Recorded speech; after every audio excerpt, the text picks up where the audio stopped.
Hey everybody, Chris Link here. Want to tell you something's going on with me and I have decided to go public with it. Was going to keep it quiet, but I had so many people tell me that I could help others if I would share this story, so I decided I would do that. Some of y'all know that I had a gastric sleeve in 2007, lost a lot of weight. One of the side effects of that gastric sleeve sometimes is you have bad heartburn.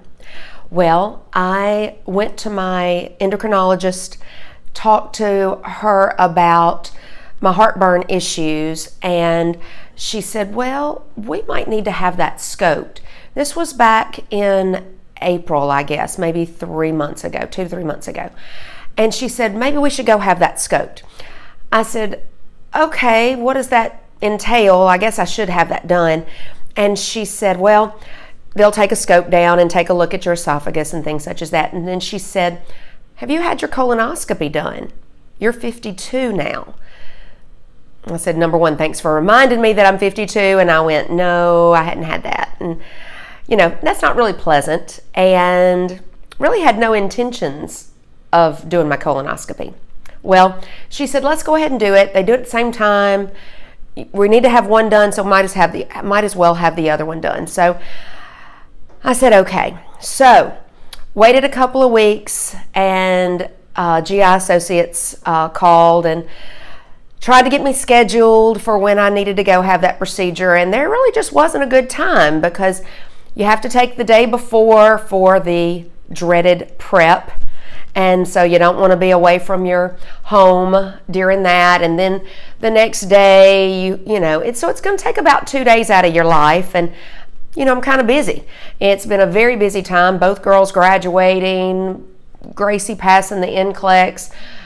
It's been a busy time. So finally, I got it scheduled for the end of May and found a time that I could do it and went through the whole procedure. And it wasn't that horrible. It really wasn't. I didn't care for the prep day. The day before got kind of weak, but it wasn't that bad. So my sister took me and we went in, had the procedure done. Don't remember anything, was not uncomfortable.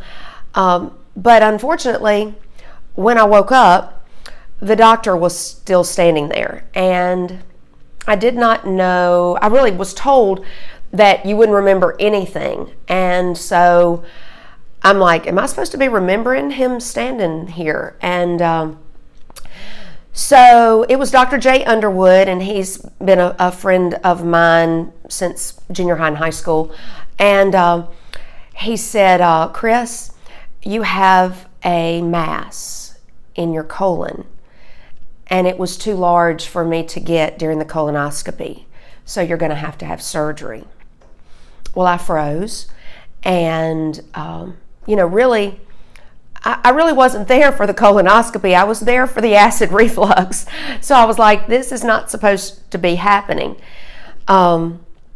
He told me he had taken some biopsies of the mass and that we would have those back in several days to see if it was benign or malignant. But either which way, it had to come out, and ask if I had a surgeon. And I was like, no, I don't have a surgeon, And so he talked to me, and we decided on Dr. Stephen Patterson, who actually also I knew from high school, and then he also married a friend of mine from back in high school. So he said, we'll be getting you set up with Dr. Patterson's office, and we need to get in and get this done pretty quickly. It was a very tough weekend, a lot of tears that weekend. Never been really a sick person, never been somebody who dealt with anything like this. And so really I started thinking and putting kind of things in life in order. That weekend was tough. It was a very tough weekend, and we cried a lot. I cried a lot. Bobby stayed really close. The girls stayed really close. But Monday morning, I'm on hold with GI and Associates to call them at 8:15, and they actually called, beeped in to let me know that they had scheduled the appointment for Dr. Patterson and didn't know when the biopsy was going to come back. So we would see what the results would be. And I did a lot more Google research than I should have that weekend. Tuesday morning is when the doctor's appointment was with Dr. Patterson's office. And praise the Lord, GI Associates calls as I'm sitting in Dr. Patterson's office to let me know that my tumor is benign. So I was very appreciative of that. And but even with it being benign, Dr. Patterson said it needs to come out either which way. So he said, depending on where the placement of the tumor is, I might be able to do it laparoscopically, or I might have to open you up. He said, pack a bag.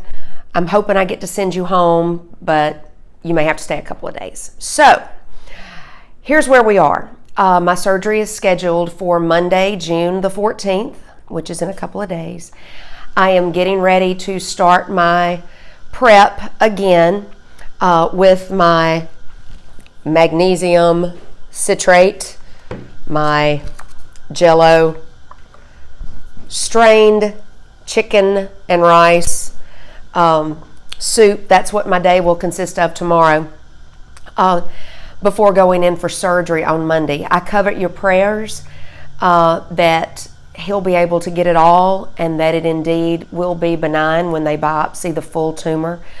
I also just wanted to actually be an encouragement to some of you. The few people that I've mentioned about my surgery and about what's happened, almost every one of them turns to their spouse, significant other, and goes, I told you, you've got to go get that done. Dr. Patterson and Dr. Underwood both said, if we had not caught this in a year, it would have been cancer and we would have been having a totally different conversation. That is so scary. I have so much more living to do that me putting off something that was just unpleasant and uncomfortable and just yuck that I didn't want to do, that could have cost me my life. So if this video could encourage anyone, if you've been putting it off, please don't put it off any longer. They say that it used to be 50. They wanted you to have your first one at 50. Now they want you to have your first one and first one being your first colonoscopy at 45. Now, if you have family history of polyps, they want you to back it up, if I'm not mistaken, and I'm not medicinal, so y'all may not need to quote me on this, 10 years prior to your parent having their first polyp. So if your parents found polyps at 50, you need to have your first colonoscopy at 40. So y'all know I'm an open book. I'm an open book. And if I can encourage anybody through my life's journey, I want to do that. This could have saved my life. The heartburn could have literally saved my life, and my endocrinologist saying, you need to have this colonoscopy. It's not as bad as you think, and I just had to do it. So I covet your prayers. I will be going into surgery on Monday at St. Dominic, and so if you don't mind, please lift me up if you think about it, and I pray that it'll be a quick, easy, they'll get it all. It will indeed. They'll have clean margins or clear margins or whatever they say, and then I will be one of the lucky ones because I get to do this every year for several years, having another colonoscopy, but realizing that there's something that's been growing in my body that has already gotten to 3.5 centimeters. It's scary, and I'm glad they found it. I do want to go ahead and say, guys, I had no symptoms. There was nothing whatsoever that would have told me that I needed to go have a colonoscopy. Truly nothing. They say colon cancer, it's the silent killer because you do not know anything is wrong with you. You do not know something is growing inside of you, or that there's a problem. They say once you find out there's a problem, it's too late. So please, if you hadn't had your colonoscopy, please go get it done. I think they have other little tests that they can send you where you can do stuff at home and send it back in. There's all kind of things. I'm just encouraging you, please do it. And I plan on doing another video to let you know how it went, what happened, that kind of thing. But this was just my encouragement video. Please lift me up if you remember to on Sunday as I go through prep with my yuck. And then also on Monday, please lift up the surgeon that's going to be working on me and all of the team, and Bobby and the girls as they take care of me, my sister, my mom and dad. And I appreciate it. And I look forward to updating you in a couple of days with great results and that everything was fine. And thanks for watching. I appreciate it. We'll see you soon.